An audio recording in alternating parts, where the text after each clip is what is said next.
Hola, bienvenidos a un nuevo episodio de Mentes y Espadas Podcast, donde el pasado cobra vida a través de historias y descubrimientos. Yo soy Ileana Araiza, tu host, y para guiarnos a través de esta narración me complace presentarles a nuestro investigador y divulgador de la historia, el licenciado Luis Raúl Morales, quien con su experiencia y pasión por la historia nos llevará en un recorrido profundo y revelador sobre el movimiento estudiantil de 1968. Así que sin más preámbulo, le cedo la palabra. Muchas gracias, arquitecta Ilian.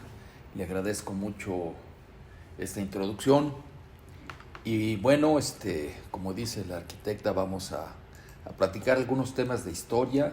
Y este año, que se conmemoran 56 años de los acontecimientos ocurridos en la Ciudad de México, en el año de 1968, precisamente previo a los Juegos Olímpicos, hubo un movimiento estudiantil que tuvo una breve pero intensa vida, destacada por alumnos de las dos instituciones educativas más importantes de nuestro país, la Universidad Nacional y el Instituto Politécnico Nacional.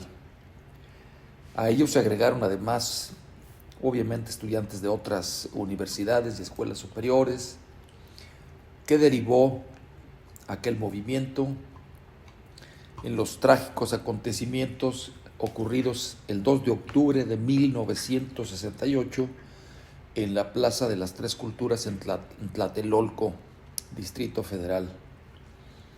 Es un tema apasionante por lo ocurrido, por el desenlace, por las declaraciones que se hicieron, porque hubo fuerzas armadas participantes, porque se violó la autonomía universitaria, porque hubo heridos, porque hubo un uso excesivo de la fuerza, un indebido uso de las fuerzas armadas desde mi punto de vista, y algunos otros acontecimientos. En fin, la idea es narrar los acontecimientos previos, es decir, desde el inicio, desde lo que detona el movimiento estudiantil, su desarrollo, hasta llegar a la parte más intensa del movimiento, que culmina en esta primera parte, que así lo vamos a hacer en dos partes. La primera la vamos a concluir hasta la toma de la ciudad universitaria y las instalaciones del Politécnico Nacional durante el mes de septiembre, y vamos a dejar para una segunda parte, próximo programa, sobre lo que ocurrió en sí en la Plaza de las Tres Culturas. ¿Qué información se tenía? ¿Cuáles fueron los planes? ¿Qué órdenes se dieron? ¿Quiénes intervinieron? ¿Qué fue lo que se hizo? ¿Quiénes más participaron? ¿Cuáles fueron los estudiantes, los líderes estudiantiles y algunos otros personajes? ¿Y cómo es que culmina esa tragedia? Esta parte lo vamos a dejar para la parte final, el segundo programa, y en esta primera vamos a hablar precisamente de los preliminares, el inicio y desarrollo hasta el mes de septiembre. Estamos hablando de los meses de julio, agosto y septiembre. Como les venía yo diciendo, vamos a hablar en esta primera parte de lo sucedido entre el mes de julio, a partir del día 22 de julio hasta el último día de septiembre, en que se desarrollan los acontecimientos que dan, digamos, desarrollo y resistencia del movimiento estudiantil hasta antes del 2 de octubre. Así es que quiero decirles primero que estos acontecimientos forman parte de la historia reciente de nuestro país. Estamos hablando de apenas 56 años. Para unos es poco, para otros es mucho. Desde el punto de vista de la historia, hablar ya de 50 o más años, estamos hablando ya de historia de acontecimientos del pasado, de hechos relevantes que trascienden en el tiempo, de tal suerte que año con año, al aproximarse estas fechas, julio, agosto, septiembre, octubre de cada año, empiezan a salir algunas notas periodísticas, entrevistas, intervenciones, en fin, de algunos de aquellos sobrevivientes, testigos que narran qué fue lo que pasó, o bien académicos, periodistas, que recrean a través de sus análisis, sus comentarios, quizá algunas entrevistas, qué fue lo que pasó. Quiero decirles que esta manifestación que inicia en julio, pues concluye con una fuerte intervención del ejército mexicano el día 2 de octubre. Esto fue un parteaguas en el México contemporáneo, pues en apariencia un conflicto menor entre dos escuelas preparatorias, una de la UNAM y otra del Instituto Politécnico Nacional, derivó en un enfrentamiento con la policía que finalmente provocó la movilización estudiantil nunca antes vista y que desafortunadamente culmina en tragedia. Es a partir de ese año de 68 que México fue otro país. Otro porque se cerraron algunos conductos de libertad. Otro porque se perpetuó un sistema político que duró muchos años de preeminencia de un partido político omnipotente, omnipresente. Otro también porque hubo una sociedad que quedó herida, lacerada por el fallecimiento de aquellos jóvenes. Y otro porque por mucho tiempo no pudimos saber la verdad, no pudimos saber cuál fue el origen de las decisiones del gobierno y hubo que conformarse con algunas declaraciones aisladas, algunos textos escritos, algunas novelas, recreaciones, pero que no nos daban una información muy fidedigna, muy precisa sobre todo. Hoy que han pasado ya 56 años de aquel conflicto estudiantil, se hace necesario hablar del tema con sentido histórico, pero algo muy importante, a la luz de lo que ya se ha venido revelando a través de varios textos escritos, muchos por los protagonistas y otros por testigos de esa historia, así como por las propias investigaciones que fueron realizadas por la Fiscalía Especializada para Movimientos Sociales y Políticos del Pasado, creada en el año 2002 por el presidente Vicente Fox, y que agotado su trabajo desapareció en el año 2007. Fueron 5 años de intenso trabajo que arrojó muchísima información.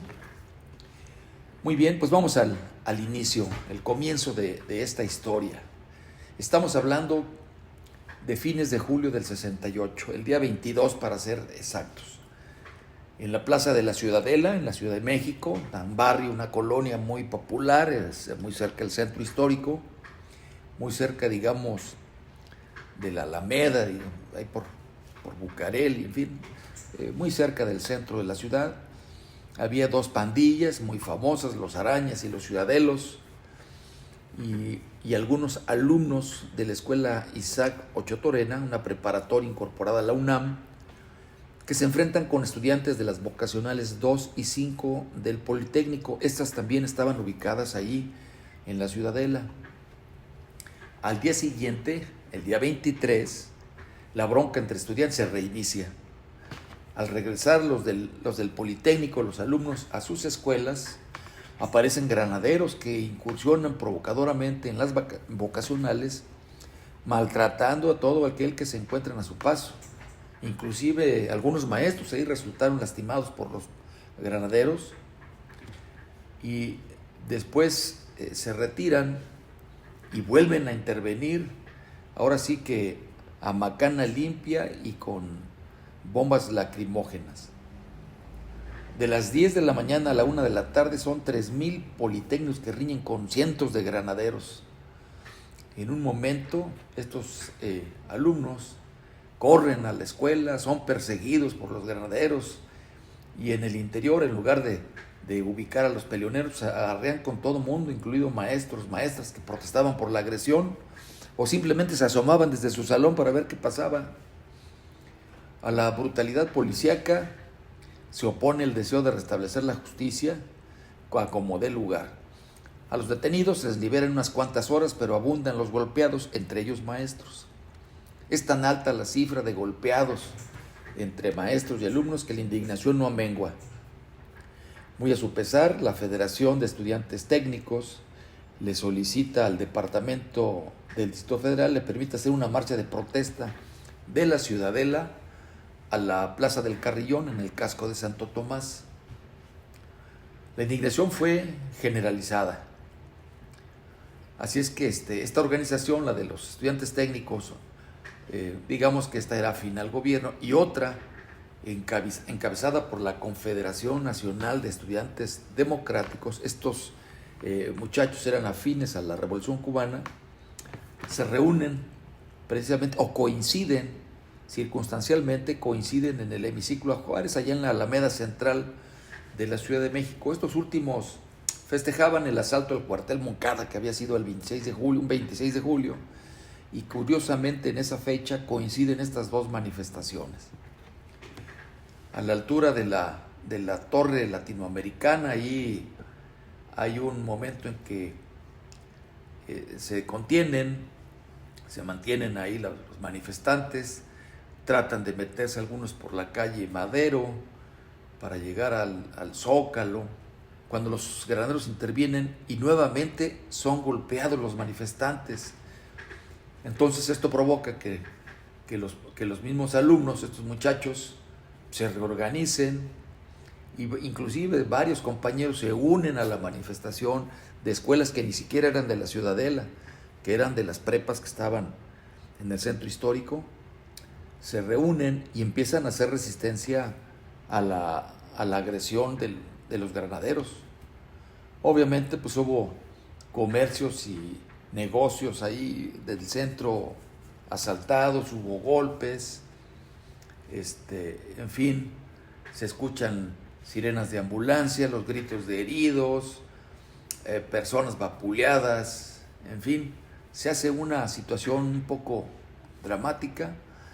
Así es que pues los estudiantes y algunos participantes en este evento corren hacia donde pueden. Así es que muchos van y se protegen hacia las instalaciones de San Ildefonso. Ahí se refugian los estudiantes, pues está muy cerca del Palacio Nacional, de atrás de Catedral, digamos, está el Colegio de San Ildefonso, donde se reúnen los estudiantes, y ahí se mantienen encerrados. Aparece por ahí alguna declaración, un boletín de la Jefatura de Policía, en donde declaran que únicamente intervinieron los policías para restaurar el orden y para capturar a aquellos que estaban provocando estos actos delincuenciales, en opinión de ellos. En San Ildefonso se mantiene un grupo de estudiantes, se dan ánimos, en apariencia relatan su triunfo porque escapan a los golpes provocados y se mantienen encerrados ahí los días 27, los días 28 y los días 29 de julio, por lo que ante esta situación se reúnen personalidades del gobierno de aquella época para deliberar pues qué es lo que había que hacer. Así es que entre quienes estuvieron presentes en las oficinas del Departamento del Distrito Federal, presente el propio regente, el general de división y licenciado don Alfonso Corona del Rosal, estuvo presente también el Procurador General de la República, licenciado Julio Sánchez Vargas, y el poderoso secretario de Gobernación, el licenciado Luis Echeverría Álvarez. El general García Barragán contaría ya muchos años después que a él, cerca de las 0:30, es decir, ya de madrugada del día 30 de julio, el secretario de Gobernación, Luis Echeverría, le habló para solicitar la intervención del ejército, argumentando alarmado que la policía preventiva del Distrito Federal era impotente para someter a los estudiantes y que los jóvenes podían asaltar las armerías. Era un riesgo que se corría porque había varias armerías de estas que en aquel tiempo estaban permitidas, donde se expendían armas de pequeño calibre, cartuchos igual, calibre 22, calibre 25, cartuchos para escopeta, para práctica de tiro, para cacería, en fin. Entonces, ante el temor de que pudieran hurtar armas y usarlas los estudiantes, fue que se solicita la intervención del ejército. Por eso el propio secretario inmediatamente preparó una fuerza, ordenó la realización de una operación, instruye al general Crisóforo Mazón Pineda, comandante de la Segunda Brigada de Infantería, que monta una operación, se forma un agrupamiento, entre ellos el batallón de fusileros paracaidistas, quienes, comandados por el general José Hernández Toledo, comandante del batallón, penetran los edificios de San Ildefonso, en donde se encuentran las preparatorias 1 y 3 de la UNAM, y a otras instalaciones. El convoy en el que acude está integrado por carros blindados ligeros, algunos jeeps equipados con bazucas, camiones de transporte de tropas. La tropa marcha a bayoneta calada. Ellos portaban un fusil mosquetón calibre 7.62 milímetros, ya de fabricación nacional, aunque la marca del sistema Mauser era de origen alemán. Y lo más importante es que entre los paracaidistas ellos llevaban la bazuca. La bazuca es un lanzacohetes. Hay de distintos calibres. El que tenían dotado en el ejército mexicano en aquella época era el de 3.5 pulgadas. Este sistema de encendido es del eléctrico, lleva una chispita ahí que activa el lanzador y sale un cohete que se utiliza para barricadas, para destruir blindajes ligeros, algunas instalaciones de mampostería, pero esta vez lo utilizan para abrir la puerta de la preparatoria 1, una puerta de madera histórica que databa por lo menos del siglo XVII, estábamos hablando de los años 1600 en adelante, de cuando se construyó ese edificio. Pues fue hecho añicos, fue hecho astillas. Hay una fotografía de la época en donde se ve al soldado cargando la bazuca al hombro, presto para hacer el disparo. Se observa en esa imagen incluso que los soldados que lo acompañan portan su mosquetón con la bayoneta calada. Esto es evidente. Para la tarde del día 30 de julio, el secretario de la Defensa, Marcelino García Barragán, afirma: estamos preparados para repeler cualquier agresión y lo haremos con toda energía. No habrá contemplaciones para nadie. García Barragán da su versión de esta intervención. Dice: no se disparó un solo cartucho, no se trató mal a los estudiantes, aunque participan algunos batallones de la Brigada de Infantería, un escuadrón de reconocimiento, participa el propio batallón de paracaidistas, en fin. El general precisa que la puerta de la preparatoria 1 no fue abierta de un bazucazo, sino que fue un conjunto de bombas molotov lanzadas por los propios estudiantes. Y concluye: los estudiantes se dejaron arrastrar por las pasiones personales que fueron aprovechadas por grupos extremistas que los asusaron hasta conducirlos a extrema violencia. No creo que los estudiantes formen parte de una conjura. Ya aquí se empieza a hablar de una conjura, de grupos extremistas de violencia, etc. A lo largo del proceso, las contradicciones y las omisiones, distorsiones e inexactitudes victiman a la información oficial.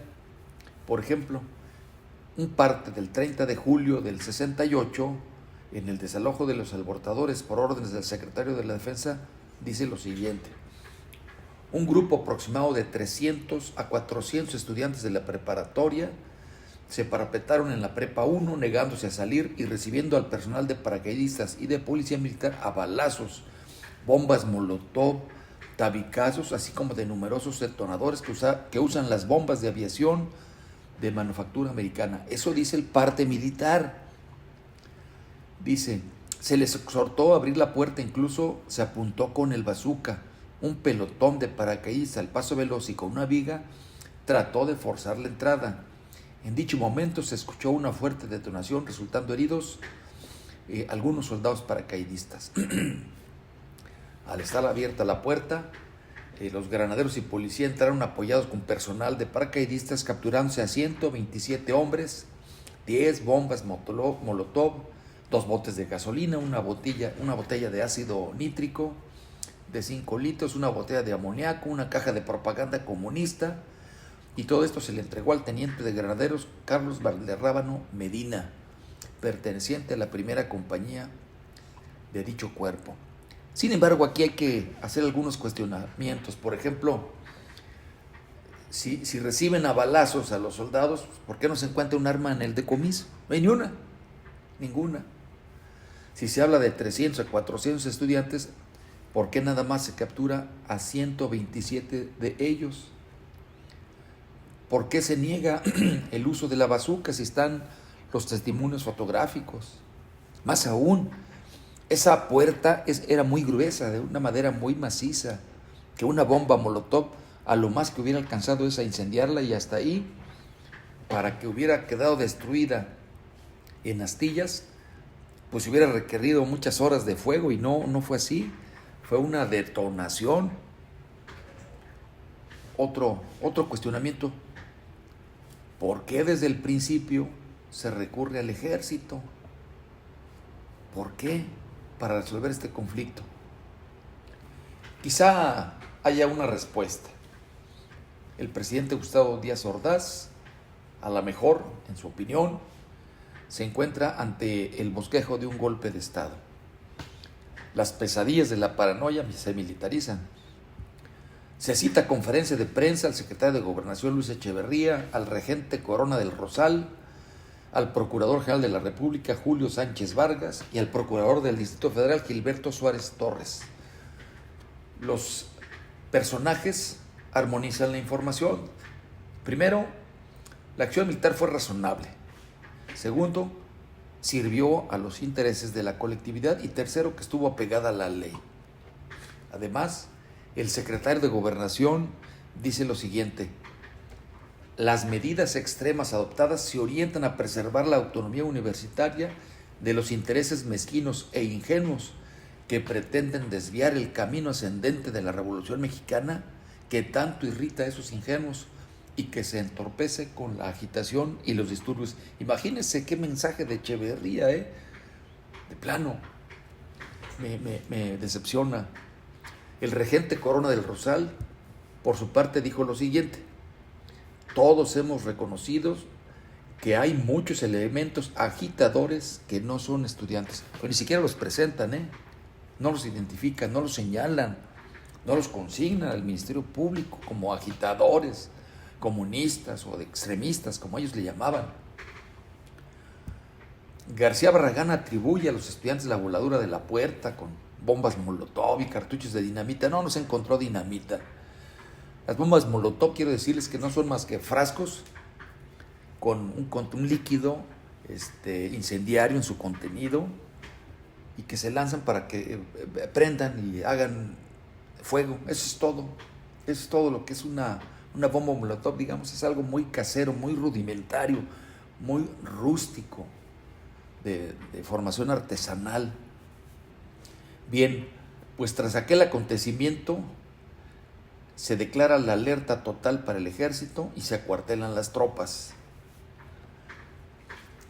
Por otro lado, al día siguiente, el rector de la Universidad Nacional, el ingeniero Javier Barros Sierra, un personaje muy conocido, él ya había sido secretario de Estado en tiempos de López Mateos, y en esta administración había llegado a ser el rector de la universidad. No tenía mucho, más o menos 2 años tenía de haber llegado a la rectoría. Convoca a una reunión en la explanada de la propia universidad, iza la bandera nacional a media asta y pronuncia un discurso en el que expresa como día de luto para la universidad por los actos del ejército que violaban la autonomía universitaria. Señala que la autonomía universitaria estaba amenazada gravemente y que la institución, a través de sus autoridades, de maestros y de estudiantes, manifiesta una profunda pena por lo acontecido. Una consideración más: se encamina a dirigir protestas con inteligencia y energía y pide que las protestas tengan lugar en esa casa de estudios. Al día siguiente, el 1 de agosto del 68, se convoca a escuelas y facultades para una histórica manifestación de protesta por la violación a la autonomía universitaria perpetrada por soldados y policías. De esta forma, el rector Barros Sierra encabeza la marcha que va de la ciudad universitaria a la avenida Félix Cuevas. Antes de la marcha, las tensiones se nutren de certezas y de rumores. Se sabe que unidades del ejército están en espera de que los contingentes se desvíen de la ruta. Se previene sobre la infiltración de provocadores. Se comentan las amenazas terribles. Nada inhibe a los manifestantes, pero las autoridades deciden una ruta precavida por Avenida Insurgentes hasta Félix Cuevas y de ahí el regreso de los estudiantes. A la cabeza va, como lo decía yo, el rector Barros Sierra, lo acompaña el secretario general de la UNAM, el licenciado don Fernando Solana Morales, que después sería secretario de Educación en tiempos de López Portillo y de Relaciones Exteriores en tiempos de Salinas, y nuevamente secretario de Educación con Cedillo. También los acompaña el sociólogo Pablo González Casanova, que después sería rector. Y pues al júbilo de la marcha los encausa la consigna de no alentar la provocación. La manifestación cuenta con la respuesta abrumadora del sector académico. Solamente algunos pequeños grupos universitarios rechazan la marcha, pero finalmente esta se realiza pacíficamente. Los estudiantes politécnicos, por su parte, reaccionan ante el curso que estaban tomando los acontecimientos, se convocan a las primeras asambleas, como sería el caso de la Escuela de Física y Matemáticas. Representantes de asambleas de escuelas se reúnen, deliberan y acuerdan convocar a la comunidad politécnica a una marcha de protesta de Zacatenco a Santo Tomás, allá en la Ciudad de México. Así es que mediante un desplegado se dio a conocer un pliego petitorio con la firma de la comisión organizadora de la manifestación. Esto es, ahora el Politécnico se une a la UNAM para iniciar manifestaciones y marchas de protesta. Para el día 2 de agosto de 1968 se crea el Consejo Nacional de Huelga, órgano de dirección estudiantil colegiado por miembros de las escuelas en huelga durante el movimiento estudiantil de 68, especialmente por estudiantes de la UNAM, del Politécnico. Participa el Colegio de México, participa la Escuela de Agricultura de Chapingo, una universidad privada, la Universidad Iberoamericana, otra, la Universidad La Salle de la Ciudad de México también participa, intervienen y participan la Escuela Nacional de Maestros, la Escuela Nacional de Antropología e Historia y otras universidades de México. El Consejo Nacional de Huelga estuvo constituido por 2 o 3 representantes de todas las escuelas en huelga. En ese sentido, el número fue amplio y si bien al principio eran unos 70 planteles en huelga, llegaron a ser hasta 210 delegados, conforme se fueron incorporando otros planteles. A fin de evitar una saturación de delegados, se definió que fueran únicamente 2 delegados por escuela.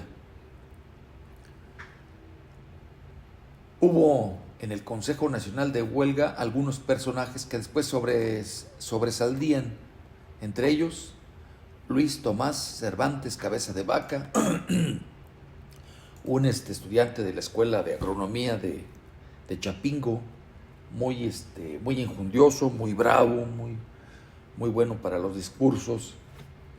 También estuvo otro estudiante de la Facultad de Filosofía, Luis González de Alba, muy inteligente, talentosísimo, escribió libros después. Todos estos fueron a dar a la cárcel, ahorita los vamos a contar.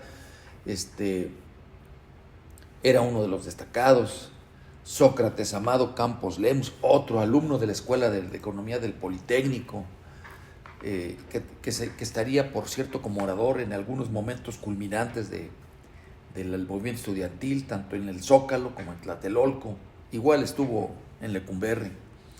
Fernando Hernández Zárate, Marcelino Perelló, un hijo de inmigrante español, muy inteligente, muy extraordinario, un tipo brillante.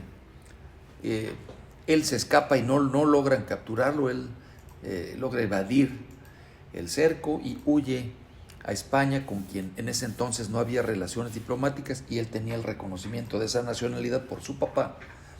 Así es que no regresaría hasta muchos años después, ya grande, e incluso sería contratado como catedrático de la UNAM. Por ahí fue conductor de programas de radio, periodista, escribió también, un tipo muy inteligente. Ya casi todos estos ya. Eduardo Valle, también conocido como el Búho, otro de los líderes estudiantiles. Él era alumno de economía de la UNAM. Después llegaría a ser un personaje importante, fue funcionario en tiempos de Zedillo, escribió algunos libros, en fin, fue un periodista, un tipo muy activo. Salvador Martínez de la Roca, el famoso Pino, también fue miembro del Consejo Nacional de Huelga. Él fue fundador del PRD, igual que Luis González de Alba, fue fundador del PRD. Por ahí anduvo ocupando algunos puestos y luego se fue desvaneciendo. Gilberto Guevara Niebla, otro de los líderes estudiantiles importantes, su participación muy inteligente, y que llegaría a ser subsecretario de Educación Pública en la actual administración de Morena. Otro Roberto Escudero, otro Félix Hernández de Gamundi, y uno que lo dejé para el final, pero la verdad fue muy importante, Luis Raúl Álvarez Garín, estudiante de la Escuela de Matemáticas del Politécnico. También llegaría a ser un gran maestro, catedrático de matemáticas, tipo muy inteligente, brillante, de filiación comunista, él como su papá, que lucharía hasta el último día de su vida, que murió ya grande hace poco, por que se reconociera la verdad de los acontecimientos, que se dijera quiénes eran los responsables, qué es lo que se había dicho. Él escribe también sobre el tema. En fin, estos eran algunos de los miembros del Consejo Nacional de Huelga, todos ellos estudiantes. El Consejo Nacional de Huelga es de estudiantes porque el movimiento es estudiantil. Sin embargo, y en paralelo se constituyen otras organizaciones como la Coalición de Maestros y el Comité de Intelectuales, Artistas y Escritores. Entre ellos destacan el novelista, poeta y ex militante del Partido Comunista, José Revueltas, quien para ese entonces se había aproximado más bien a las ideas de Trotsky. El día 4 de agosto, por primera vez y de manera formal, se dio a conocer el acta de nacimiento del movimiento del 68. Esto es, el pliego petitorio. Este pliego petitorio, así convenido por todos los integrantes del Consejo Nacional de Huelga, establecía 6 puntos. Estos eran: 1. Libertad a los presos políticos. 2. La destitución de los generales Luis Cueto Ramírez y Raúl Mendiolea, eran jefe y subjefe de policía, así como también del teniente coronel Armando Frías. Él era comandante del Cuerpo de Granaderos. 3. Extinción del Cuerpo de Granaderos, instrumento directo en la represión y la no creación de cuerpos semejantes. 4. Derogación del artículo 145 y 145 bis del Código Penal Federal como instrumentos jurídicos de la agresión. Cabe mencionar que estos artículos preveían el delito de disolución social, creado en el año de 1942 para de alguna manera controlar. En situación de guerra, estábamos en guerra con las potencias del eje, para controlar a ciertos grupos sociales que pudieran alterar el orden político a favor del enemigo, que eran las potencias del eje, Alemania, Japón e Italia. Finalmente no fue muy necesario, pero se mantuvo vigente ese artículo. Años después se derogaría. Punto número 5, indemnización a las familias de los heridos que fueron víctimas de la agresión desde el 26 de julio en adelante. Hasta este día no había ninguno. Sí había heridos, obviamente, algunos descalabrados por ahí con chichones en la cabeza, resultado del conflicto en la Ciudadela con los granaderos y después en el Zócalo, en la Prepa 1. Pero no hubo ningún, inclusive, a pesar del bazucazo, del cual ya se ha hecho constancia.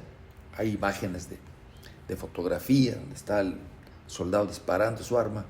No hubo en la preparatoria 1 de San Ildefonso, no hubo nadie, nada más la destrucción de aquella puerta histórica de madera, de la cual, por cierto, Jacobo Zabludowski, periodista, hace una recreación videográfica de las condiciones en que queda toda astillada la puerta, el portón, un portón muy grande. Punto número 6, deslindamiento de responsabilidades de los actos de represión y vandalismo por parte de las autoridades a través de la policía, granaderos y ejército. En conclusión, eran 6 puntos sencillos. Los resumo. 1. Libertad a presos políticos. 2. Destitución de los jefes policíacos. 3. Extinción del cuerpo de ganaderos. 4. Derogación de los artículos 145 y 145 bis. 5. Indemnización a las familias. 6. Deslindamiento de responsabilidades. Esos eran los puntos del pliego petitorio. Este tenía sus razones. Respecto a la libertad de los presos políticos, pues había registradas por lo menos tres casos. El primero era por los estudiantes detenidos tras los primeros enfrentamientos. El segundo caso era la izquierda universitaria, que había incluido a 2 dirigentes ferrocarrileros que estaban presos desde 1959, Demetrio Vallejo y Valentín Campa. Y el tercero, por los detenidos en los años de 66 a 67, que habían participado en actividades guerrilleras, pero que no participaron en ninguna acción o acto violento, entre quienes estaba el periodista Víctor Rico Galán. Lo del artículo 145 y 145 bis, pues era lógico. Este artículo se usaba mucho para los enemigos, para aplicárselo a los enemigos políticos del régimen, y por eso había algunos que habían sido detenidos, privados de su libertad e incluso sentenciados por incurrir en el delito de disolución social, y los mantenían ahí por años. Uno de los más famosos fue el pintor chihuahuense David Alfaro Siqueiros, por ejemplo. Como colofón, este pliego, pues se pedía la indemnización de los familiares de muertos y heridos, etc. Como ya lo he dicho, heridos sí había, no.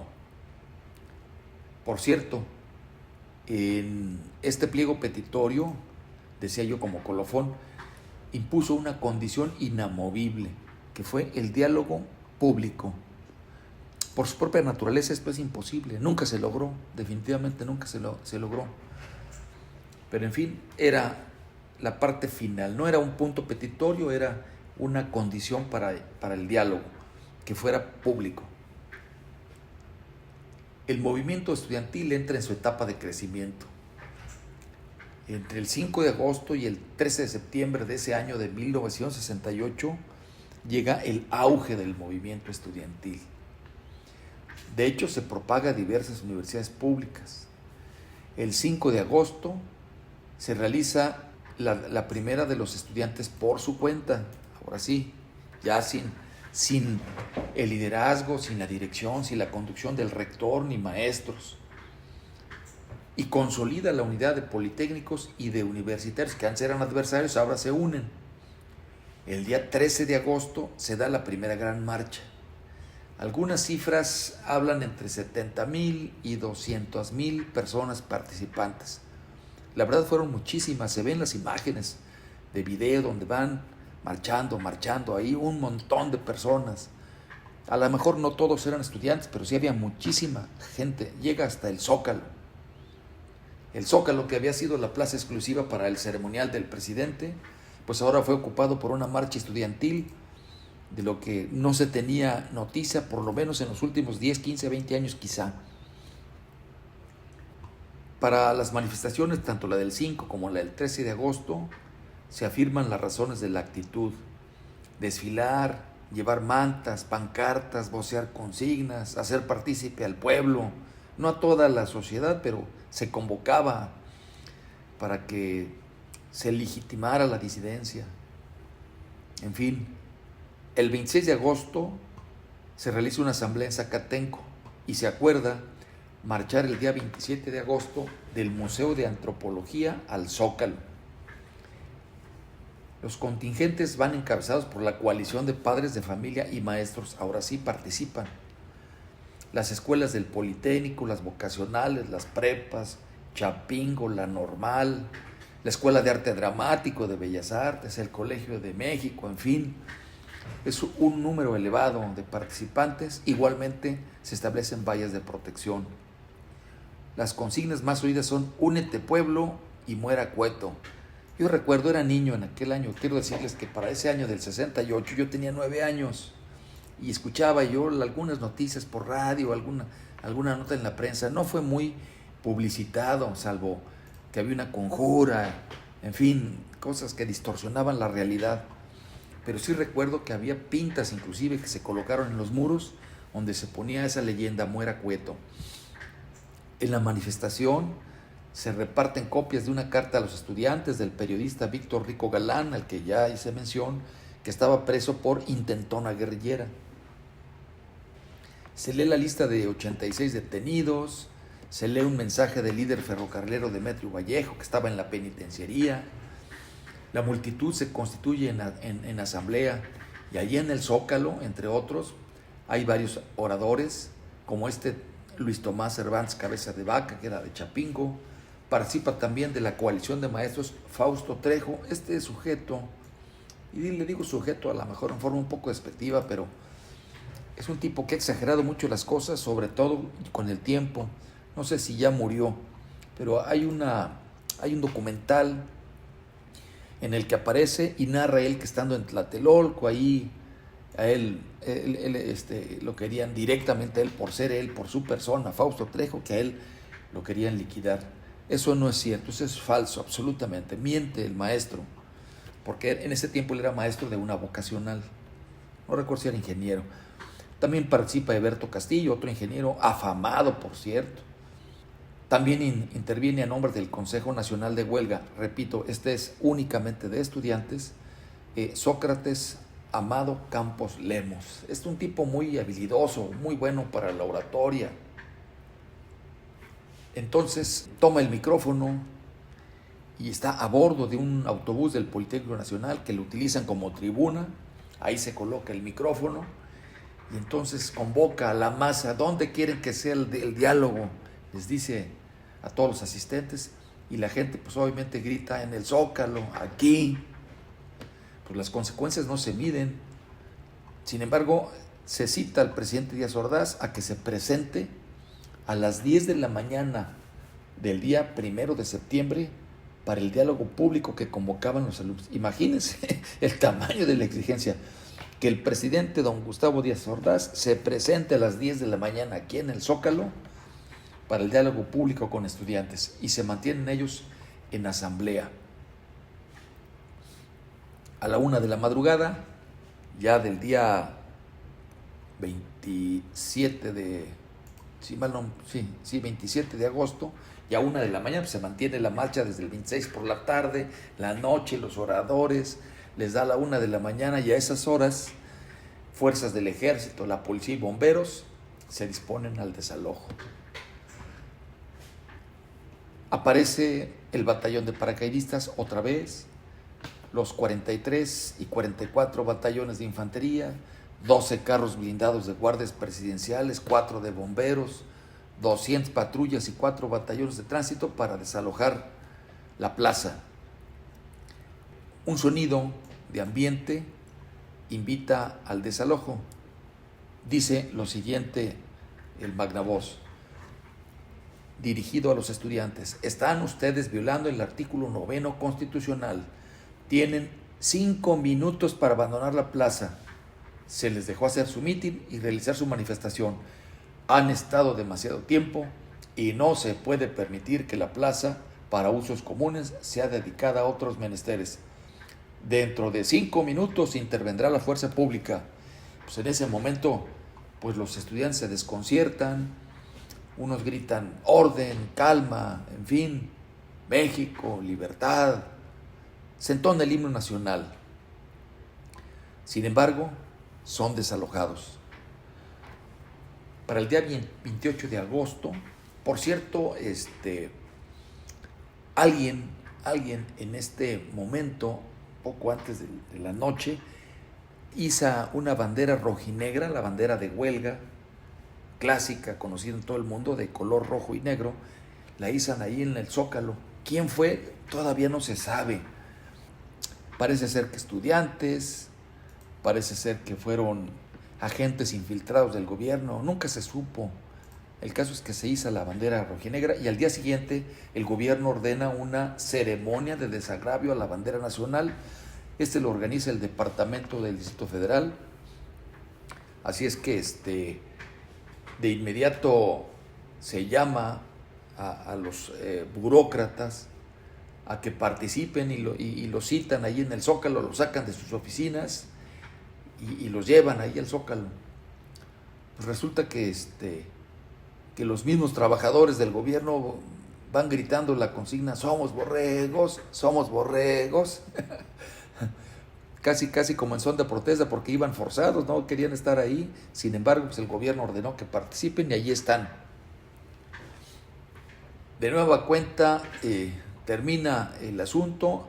A este evento además se incorporan pues algunos estudiantes, padres de familia que están molestos con la intervención del ejército, y de nuevo vuelve a salir el ejército a desalojar a la masa. A los trabajadores los regresan a sus oficinas y de inmediato salen tanques y vehículos blindados y soldados a desalojar la plaza. Y ahí están las imágenes de video de la tarde del día 28, ahí se ven los tanques echándose encima de los muchachos en la plancha del Zócalo, en la calzada ahí frente al Palacio Nacional, en una actitud realmente inédita. No se había visto eso, el atropello de los tanques con soldados armados contra una masa de jóvenes estudiantes manifestándose.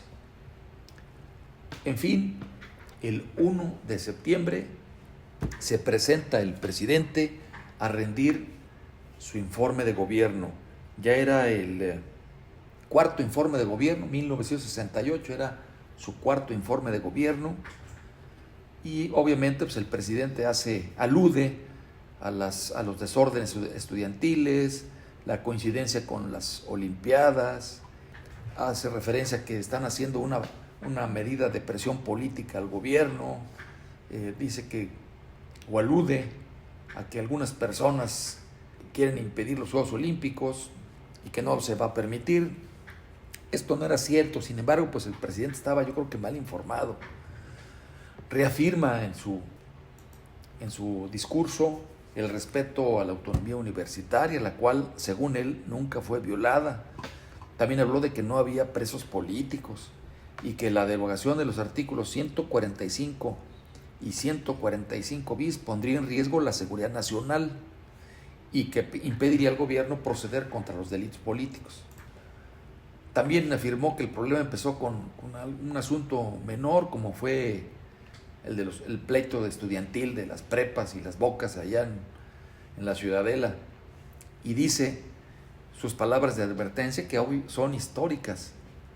Este es el mensaje del presidente: hemos sido tolerantes hasta excesos criticados, pero todo tiene un límite y no podemos permitir ya que se siga quebrantando irremisiblemente el orden jurídico, como a los ojos de todo el mundo ha venido sucediendo.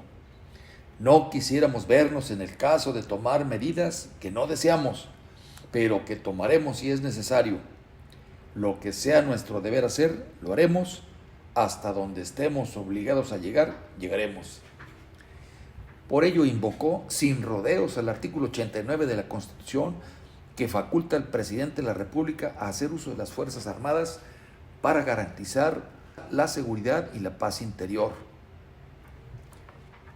Figuras del 68, un personaje aquí que había que mencionar: el secretario de Gobernación, Luis Echeverría Álvarez, quien fue uno de los protagonistas, pues él, en el ejercicio de las funciones de su cargo, yo creo, estoy convencido, sin duda, mal informó al presidente. Le hizo saber que había una conjura comunista, nunca presentó ninguna prueba ni evidencia, ni hubo denuncia al Ministerio Público, simplemente eran discursos. Obviamente, al presidente Díaz Ordaz esto lo alteraba muchísimo. Fue el funcionario más inflexible y cortante de la administración del presidente Díaz Ordaz. Pues no otro comportamiento se espera de quien aspira a ser presidente de la República, ¿verdad? Luis Echeverría nace en 1922, es abogado por la UNAM, ingresa al Partido Revolucionario Institucional desde 1944 y ahí es secretario particular del presidente del partido, el general de brigada Rodolfo Sánchez Taboada. Después fue secretario de prensa y oficial mayor del Comité Ejecutivo Nacional. Y para que no falte, es nombrado director de la administración de la Secretaría de Marina, después oficial mayor de la Secretaría de Educación Pública, ya del 52 al 58, y subsecretario de Gobernación de 1958 a 1963, secretario de Gobernación del 63 al 69, candidato a la presidencia en 1970 y presidente de la República de 1970 a 1976. No es particularmente brillante, sus discursos son más bien opacos que ortodoxos, de ceño duro, intransigente, con una red de amistades y favorecidos y nula disposición al diálogo. Mientras hace falta, el talante de Echeverría es abiertamente belicoso. Ya presidente, en algo se suaviza. En fin, esa es la personalidad de Echeverría.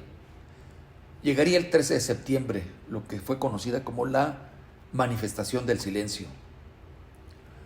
Si por consenso la marcha del 27 de agosto es la más alegre y combativa, también el recuerdo unánime ve en la manifestación del silencio el acto más elocuente del movimiento. No hay relajo, no hay voceo de consignas y cunde la solemnidad súbita. Muchos estudiantes se colocan un parche en la boca o simplemente marchan en silencio. Únicamente se oyen los pasos en el pavimento, zas, zas, zas, zas, zas, zas, de la caminata que recorre las calles de la ciudad hacia el Zócalo. Esta manifestación es el clímax político y emocional del movimiento. A las 5 de la tarde sale del Museo de Antropología y el último contingente llega al Zócalo cerca de las 9 de la noche.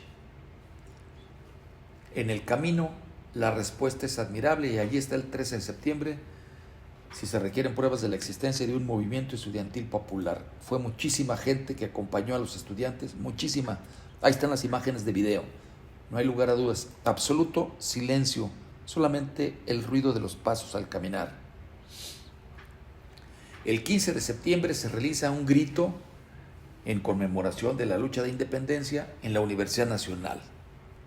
Ahí, en Ciudad Universitaria, se da rienda suelta a la vocación del kermés, el confeti, las serpentinas, los huevos rellenos de harina para jugar y las mascaritas.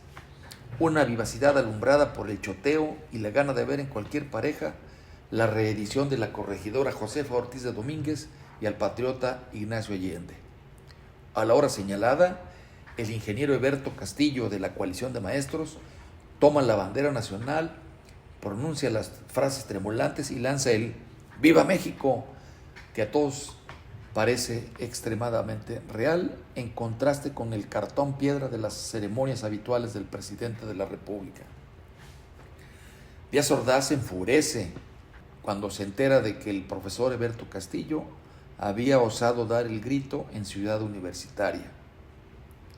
Este hecho, según él, confirmaba que se estaba fraguando un golpe de Estado y que Eberto Castillo era el seleccionado para sustituirlo. Por eso le llamaba despectivamente el presidentito. En sus memorias, el general Luis Gutiérrez Oropeza, quien era en entonces el jefe del Estado Mayor Presidencial, asegura, sin prueba alguna, asegura que el 15 de septiembre los apátridas se conjuraron para formar una junta de gobierno que sería reconocida por los gobiernos comunistas. Imagínense el tamaño de lo que está diciendo el general. Falso, esto es mentira. No es cierto. Sin ninguna evidencia, sin ninguna prueba, así lo afirma el general Oropeza en sus memorias. El 18 de septiembre ocurre la toma de la Ciudad Universitaria. una conversación en la residencia oficial de Los Pinos la mañana del 16 de septiembre del 68, sostenida entre el presidente y el secretario de la Defensa, revelada por el propio jefe del Estado Mayor Presidencial en sus memorias, da cuenta de lo que sucedía. Según Gutiérrez Oropeza, llegó el general García Barragán a la residencia oficial de Los Pinos, en donde fue interpelado por el presidente en los siguientes términos. Dice Díaz Ordaz: mi general, ya las cosas cambiaron. ¿Está usted enterado de que hubo anoche en CU? Se refiere obviamente al grito de Berto Castillo. García Barragán contesta: sí, señor presidente. De nuevo Díaz Ordaz dice: ahí el que manda es Berto Castillo, que el ejército ocupe la universidad. Contesta García Barragán: en unos días procedemos a ello, señor presidente. Díaz Ordaz replica: es mucho tiempo, mi general. Hoy desfila el ejército, mañana descansa la tropa y el 18 ocupa usted la universidad. Contesta García Barragán: se cumplirán sus órdenes, señor presidente. Concluye la conversación. Estaban ahogando el movimiento y era lógico que querían arrebatarles la principal base logística y territorial del movimiento, que era CU, la ciudad universitaria. A las 10 de la noche, el ejército invade la ciudad universitaria con carros de asalto blindado y camiones colmados de soldados. Se desaloja de los edificios a estudiantes, padres de familia convocados a una reunión, funcionarios, empleados. No hay resistencia. Deja de transmitir Radio Universidad. Algunos soldados van arriando la bandera nacional todavía a media asta. En ese instante, los 300 capturados se levantan y cantan el himno nacional. Arriada la bandera, los soldados culminan: ¡al suelo, al suelo! Todavía ahí siguen cantando el himno. La diferencia de recursos es por lo menos abrumadora. 300 seres desarmados contra, según algunos, 10,000 soldados en jeeps, tanques, carros de asalto y demás. Los obligan a subir a los camiones. Una desproporción. En Ciudad Universitaria no hay la mínima resistencia ni armas de fuego, pero parte sustancial de la teoría de la conjura es su desdén por los testimonios de los sentidos. El capitán segundo de infantería, Fernando Gutiérrez Barrios, a la sazón director federal de seguridad, informó al presidente que a las 22 horas del día 18 de septiembre intervinieron en CU unidades del ejército al mando del general Crisóforo Mazón Pineda, con un total aproximado de 3,000 hombres. Se detuvieron a 614 personas, pero no a los dirigentes. 2 días después, el 20 de septiembre, y sin ninguna resistencia, los estudiantes de la Escuela Nacional de Agricultura de Chapingo, en Texcoco, México, entregaron las instalaciones a la Secretaría de Agricultura y Ganadería. Se achicaban las bases del movimiento estudiantil en el Valle Metropolitano. El mismo día, el capitán Gutiérrez Barrios reportó al presidente que el Consejo Nacional de Huelga solo le quedaban 4 reductos en el Instituto Politécnico Nacional: Casco de Santo Tomás, Zacatenco y las vocacionales 7 y 5. Faltaba poco. 23 de septiembre, la toma del Casco de Santo Tomás. Este fue un acontecimiento igual, muy conflictivo, muy difícil y de represión. Uno de los líderes del Politécnico, Jaime García Reyes, recuerda que el 21 de septiembre, al saber que acudirían granaderos a Tlatelolco en la Boca 7, confeccionaron bombas molotov para provocarlos. Los granaderos entraron en acción lanzando cartuchos de gas lacrimógeno. Los estudiantes desde lo alto de 3 edificios aventaban sus bombas molotov. Después de algunos incidentes con la policía, fue detenido en Tlatelolco el teniente de caballería Benjamín Uriza Barrón, quien era miembro del equipo olímpico de salto que participaría en las Olimpiadas de México 68. Se le acusa del homicidio de un policía, supuestamente porque los policías, estaban golpeando a su señora madre. Se da la orden a los granaderos de retirarse. Alrededor de la 1:45 llegaron vehículos y personal del ejército. El 22 de septiembre renuncia el rector Barros Sierra. Al día siguiente, el 23 de septiembre, la acción regresa al territorio politécnico. Entre las 6 y las 7 de la noche se inicia la batalla del Casco de Santo Tomás. El reporte es impresionante.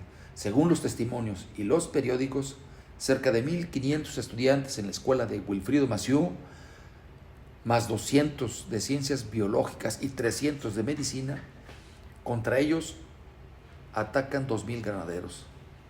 Los politécnicos abren zanjas, derriban postes, bloquean calles con autobuses que incendian, disponen de bombas molotov, alguna que otra pistola, piedras. Los granaderos se disponen a tomar el casco y los estudiantes a bloquear y a defenderse. Se incendian autobuses, se intensifica la balacera. El duelo se produce entre gases y bombas molotov. Con descargas de fusilería cerca de las 12 de la noche, los granaderos se apoderan finalmente de las escuelas del casco. Hay más de 350 detenidos entre hombres y mujeres que fueron golpeados por igual. Medio centenar de heridos, quizá algunos muertos.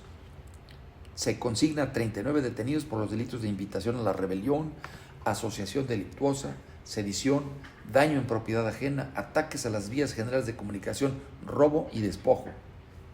A casi todos se les libera poco después sin anunciarlo.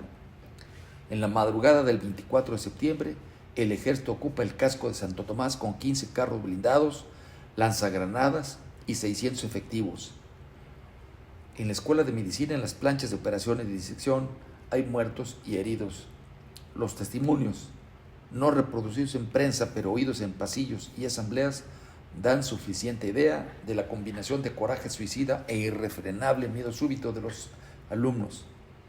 Se considera, y con razón, que en el casco de Santo Tomás fue el choque más violento del movimiento estudiantil de 68. Horas más tarde, el gobierno recuperó los otros espacios politécnicos. A Zacatenco enviaron al ejército, mientras que policías y granaderos ocuparon la Boca 7 y la Boca 5. Finalmente, el ejército desocupa Ciudad Universitaria, pero mantiene las instalaciones del Politécnico. El encargado de la entrega fue el general José Hernández Toledo, comandante del batallón de paracaidistas. Los soldados y mandos del ejército comienzan a salir del campus universitario. En cuanto los tanques y soldados desalojan Ciudad Universitaria, delegados del Consejo Nacional de Huelga se concentraron frente al Auditorio de Ciencias, donde realizan una asamblea y luego de una rueda de prensa anuncian que la huelga continuará hasta la solución del pliego petitorio.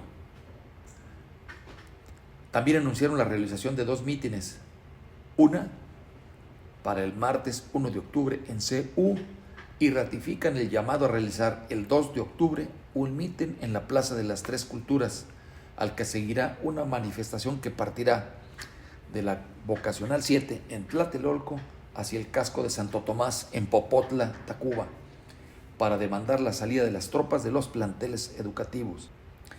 La propuesta de diálogo del gobierno federal, hecha el 29 de septiembre por el presidente Gustavo Díaz Ordaz, fue transmitida a los estudiantes por el secretario general Fernando Solana, quien buscó a los estudiantes con el conocimiento del rector. Según comentó Solana a la dirigencia estudiantil reunida afuera del auditorio de la Facultad de Ciencias, los representantes presidenciales serían el licenciado Jorge de la Vega Domínguez y el licenciado Andrés Caso Lombardo. Los 30 o 40 integrantes del CNH presentes deliberaron en torno a la propuesta oficial. Tras discutir al respecto, se decidió tener un primer encuentro con los enviados de Díaz Ordaz y se designa como representantes del Consejo Nacional de Huelga al alumno Gilberto Guevara Niebla, al alumno Luis González de Alba y al alumno Anselmo Muñoz, para acudir a la cita con el objetivo de sentar las bases de diálogo público exigido por los estudiantes para dar respuesta satisfactoria al pliego petitorio. Como los dirigentes del movimiento no accedieron a ir a ninguna oficina de gobierno, ni los funcionarios a instalaciones de la UNAM o Politécnico, el rector Barrios Sierra medió y ofreció su casa en San Ángel.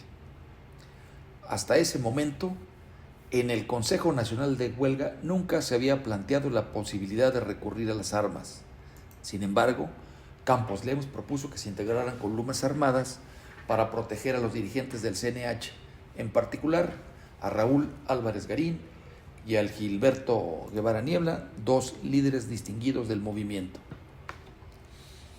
Ante el temor de que el gobierno federal aprovechara para capturar a la dirigencia del movimiento estudiantil, también se acordó que los integrantes del Consejo Nacional de Huelga no asistieran a los actos del 2 de octubre para evitar que pudieran ser detenidos o que hubiera interrupción en las negociaciones a realizar. Para Luis González de Alba, uno de los reconocidos líderes del Consejo Nacional y designado representante negociador entre los representantes, todo parecía señalar un cambio en la actitud de gobierno. Alberto del Castillo Troncoso subraya el optimismo atribuible a que la proximidad de los Juegos Olímpicos hacía factible la negociación con el gobierno. El propio gobierno había anunciado la noche del 1 de octubre que estaba dispuesto a negociar y que la primera reunión se daría el 2 de octubre por la mañana. A fin de manifestar una disposición al diálogo, se decidió que la marcha prevista de Tlatelolco al casco de Santo Tomás se suspendiera y que únicamente se realizara la concentración, el mitin en la Plaza de las Tres Culturas en Tlatelolco el 2 de octubre. Se acercaba ya el fin de la historia, el 2 de octubre de 1968. Dejo aquí esta primera parte que ya nos da una idea muy completa. Quizá fue muy sintética, pero traté de hacer lo mejor posible para abarcar todos los elementos que confluyen al desenlace del acontecimiento. Lo veremos en nuestro próximo capítulo. Yo les agradezco a todos a nuestro auditorio, a los radioescuchas, a quienes están pendientes del podcast, que nos hayan seguido con atención, y los invito a que estén en el próximo capítulo, donde hablaremos precisamente del desenlace del acontecimiento y la tragedia. 2 de octubre de 1968 no se olvida. Muchas gracias, arquitecta. Adelante. Y con eso llegamos al final del episodio de hoy. Muchas gracias por acompañarnos a desentrañar los secretos del pasado.